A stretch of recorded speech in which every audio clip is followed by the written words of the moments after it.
अस्सलाम वालेकुम दोस्तों, आया मोहम्मद यासीन है तव्हां ॾिसी रहिया आहियो सिंधी शोबिज़ अपडेट। दोस्तों अॼोकी हिन वीडियोज़ में आउं तव्हांखे ॿुधाइण वारो आहियां त रूबी अली जे बारे में। रूबी अली पंहिंजे बयान मुताबिक़ इरशाद जागरानी जे बारे में छा चयो आहे इहो तव्हांखे आउं हिन वीडियोज़ में ॿुधाइण वारो आहियां। दोस्तों रूबी अली इहो चयो आहे त आउं इरशाद जागरानी सां जेको फर्स्ट में पहिरियों सॉन्ग कयो हुयो स्विमिंग पूल में, जेको इरशाद जागरानी सां मूं सॉन्ग कयो हुयो अच त ॿुधायां तोखे दिलबर मोहब्बत कीअं कबी आहे। इहो जेको गानो हुयो मूंखे तमामु घणो ॾुखियो लॻियो ऐं इन गाने मुंहिंजी इज़त खे नीलाम कयो, यानी इन सॉन्ग मुंहिंजी इज़त खे विञायो ऐं हूअं मुंहिंजी इज़त तमामु घणी हूंदी हुई ऐं इन सॉन्ग कढण खां पोइ मुंहिंजी इज़त किरी पई।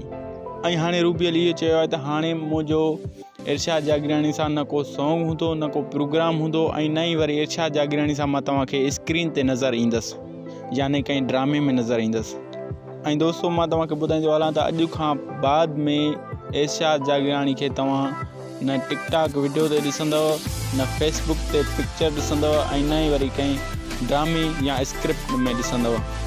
ऐं दोस्तों रूबी अली जेको इहो गानो कढियो हुयो पहिरियां इरशाद जागरानी सां स्विमिंग पूल में, उन गाने जी रूबी अली तव्हां सॼनि दोस्तनि पंहिंजनि परस्तारनि खां मुआज़रत कई आहे ऐं हथ ॿधी माफ़ी वरिती आहे। उमेदु आहे त अव्हां दोस्त उनखे ज़रूरु माफ़